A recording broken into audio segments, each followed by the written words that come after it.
hal-hal yang buruk, atau dia lagi diikutin sama makhluk halus.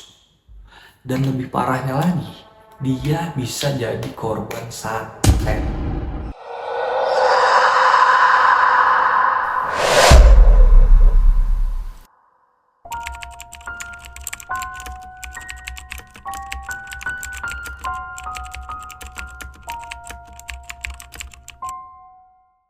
Balik lagi di channel cerita hororku bersama gua Ardan yang akan selalu menemani kalian memberikan cerita-cerita horor dari kisah nyata seseorang.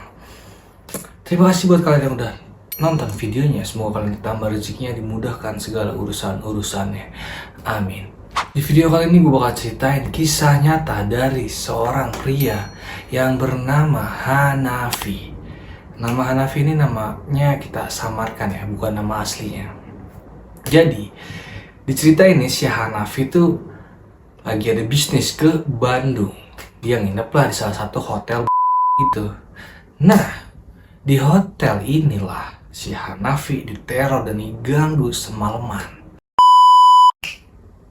Gimana? Penasaran dengan ceritanya? Gak pakai lama, gue bakal langsung ceritain cerita horor dari kisah nyata seseorang ini. Tapi sebelum gue lanjut ceritanya, buat kalian yang belum subscribe channel ini, tolong di subscribe dulu dan klik tombol loncengnya biar kalian gak ketinggalan cerita-cerita horor lainnya. Langsung aja cerita hororku dimulai.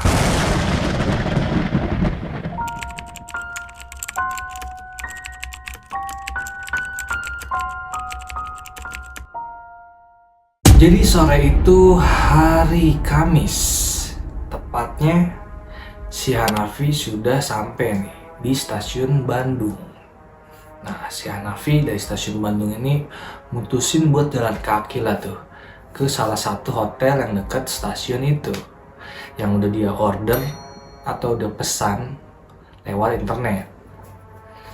Dari stasiun ke hotel itu sekitar 300 meter lah. Jadi dia mutusin buat jalan kaki aja nih sambil nikmatin pemandangan langit senja kota Bandung. Ya, si Hanafi ini emang suka pulang pergi Jakarta Bandung buat bisnis lah. Singkat cerita, si Hanafi sampai nih di depan hotel tersebut. Si Hanafi nyalinya sedikit agak ciut, merinding gitu ngeliat dari luar tuh hotel dengan model bangunan klasik, terus lampu pencahayaannya tuh redup, remang-remang gitu, jadi kayak kelihatan angker gitu. Ya tapi mau gimana lagi, dia udah pesan, udah order, jadi ya mau gak mau dia harus nginep atau check in di hotel itu. Udahlah, akhirnya si Hanafi mau jalan nih dari seberang ke hotel tersebut.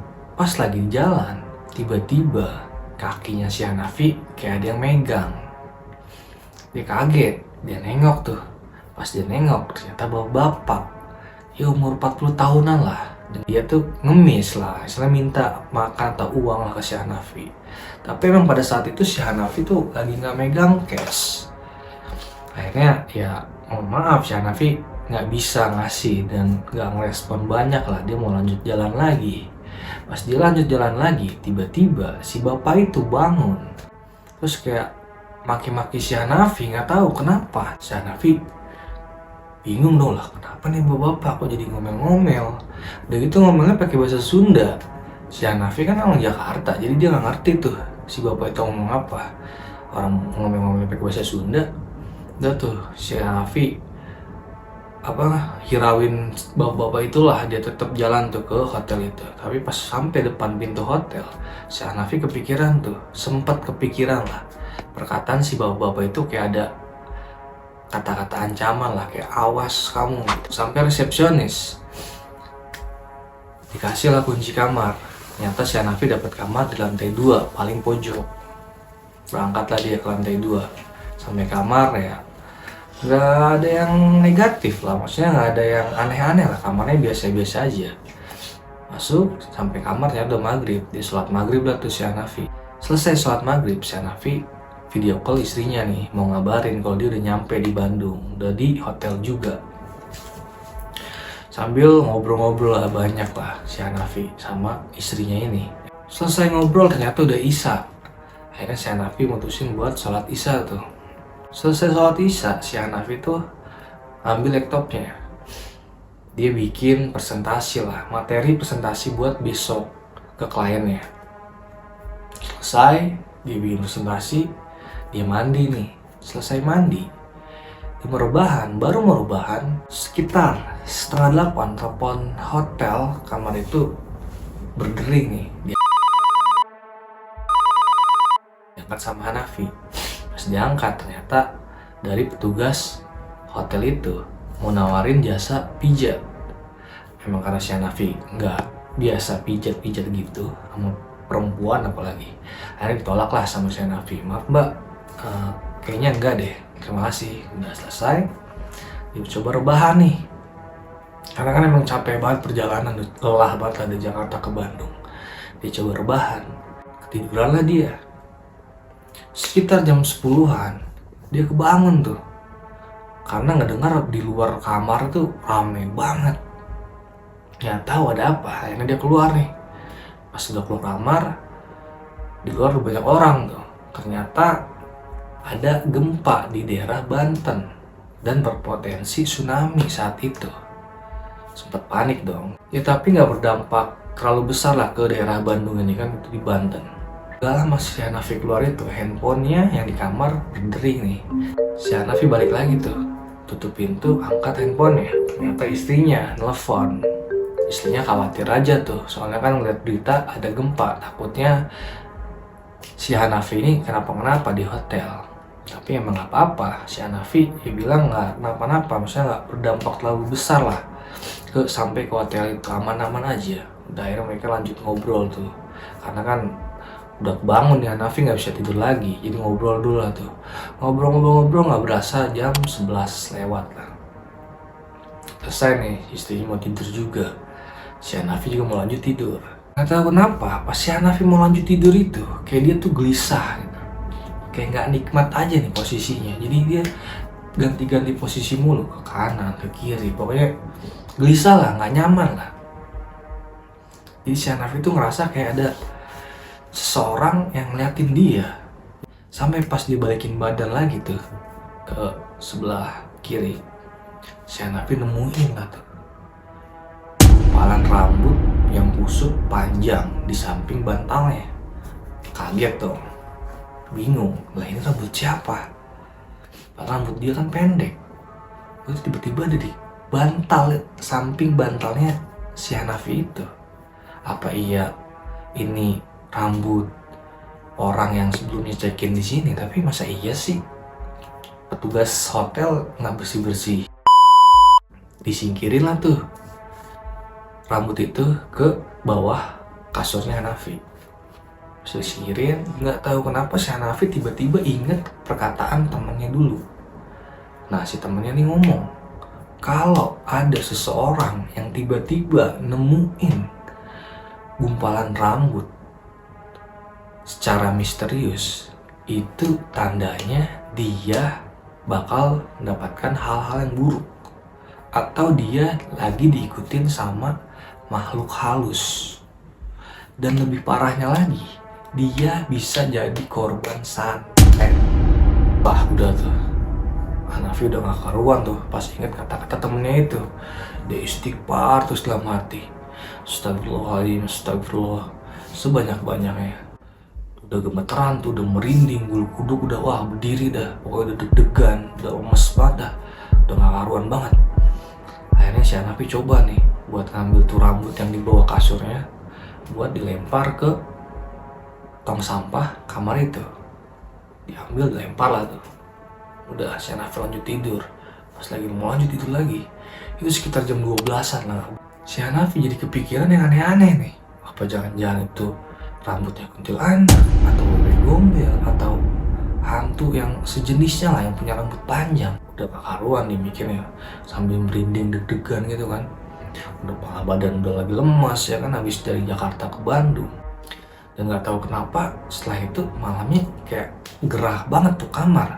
Padahal ada AC, dan lu tahu kan di Bandung tuh dingin banget. Tapi udah di Bandung, terus ada AC, tapi dia ngerasa gerah, nggak tahu kenapa tuh. Sekitar jam 12 itu. Setelah itu si Hanafi tetap nggak bisa tidur tuh, karena udah gerah, terus ya hening. Tiba-tiba tuh bener-bener hening banget tuh kamar. Nggak ada suara angin, suara apapun nggak ada tuh, hening banget. Akhirnya si Hanafi nyoba buat mutusin nonton TV lah nih, nyalain TV biar ada suara-suara speaker TV lah, jadi nggak terlalu sepi, hening banget. Tuh makin hening tuh kayak makin horor gitu, bawahnya makin mencekam banget tuh malam.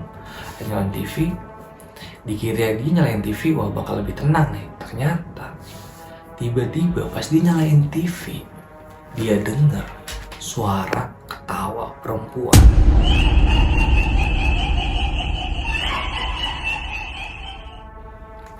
Dia langsung merinding, deg-degan, takut, panik. Wah, dan dia ngerasa suara itu tuh berasal dari luar jendela. Suaranya tuh jauh tapi jelas banget di kupingnya dia. Akhirnya dia mutusin nih, beraniin diri, pengen ngeliat siapa sih yang di luar jendela itu. Pas dibuka horden jendela, dia ngeliat nggak ada apa-apa, cuman tanah kosong yang ada pohon-pohon banyak gitu lah. Jadi nggak ada siapa-siapa di situ. Akhirnya si Hanafi tutup lagi tuh horden, dicoba tidur lagi.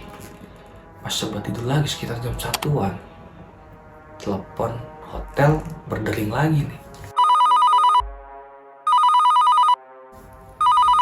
Si Hanafi udah agak ragu tuh mau ngangkat tuh telepon, tapi ya mungkin ada info penting nih dari petugas hotel. Diangkatlah sama dia. Pas diangkat, halo, nggak ada jawaban apapun. Sampai 3 kali tuh si Hanafi ngomong halo. Setelah ketiga kali dia ngomong halo, barulah ada suara ketawa perempuan lagi, yang sama persis sama yang dia dengar di luar jendela itu.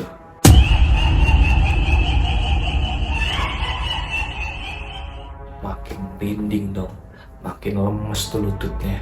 Ditutup handphonenya sama si Hanafi, dicoba ke kasur lagi. Pas udah ditutup, ketawanya makin jadi, kayak bener-bener di sudut semua ruangan tuh ketawa perempuan itu, cekikikan, melengking banget. Wah, si Hanafi udah merinding jadi dada udah dagdikduk nggak jelas, nggak karuan. Udah dia selimutan, kupingnya ditutupin bantal sambil dia dibaca doa-doa yang dia hafal lah, istighfar segala macem. Sampai akhirnya dia ketiduran tuh. Esok paginya dia kebangun ya pas dengar azan subuh lah. Dia langsung mandi lah tuh, langsung mandi, sholat. Selesai sholat dia rapi-rapi barang-barangnya, dia mau langsung check out aja lah tuh. Dia keluar kamar. Pas di luar kamar, dia ngeliat nih kamar sebelah kamarnya dia. Ternyata di kamar sebelah itu anehnya nggak ada angkanya. Biasanya tuh semua pintu sampai pintu dia yang paling pojok nih ada angkanya berurutan. Nah tiba-tiba anehnya di pintu sebelah kamarnya dia yang sebelah kiri itu nggak ada nomornya, nggak ada angkanya di pintunya. Sempet aneh tuh pas dia ngeliat. Terus tiba-tiba bulu merinding lagi nih pas ngeliat pintu itu. Wah udah deh, nggak beres. Makin nggak beres ya Hanafi jalan lagi tuh langsung ke resepsionis di lantai 1. Sampai resepsionis, ya Hanafi nanya nih, Mbak, itu di kamar sebelah saya kok nggak ada angkanya sih pintunya, kenapa Mbak? Resepsionisnya nggak mau banyak omong, dia bisa nggak mau jawab yang aneh-aneh lah. Dia cuma simpel, emang kamar itu lagi nggak dipakai saat ini, kayak ada sesuatu yang disembunyiin. Udah deh, sana udah selesai check out, dia langsung keluar tuh hotel sambil ngomong, beres nih hotel.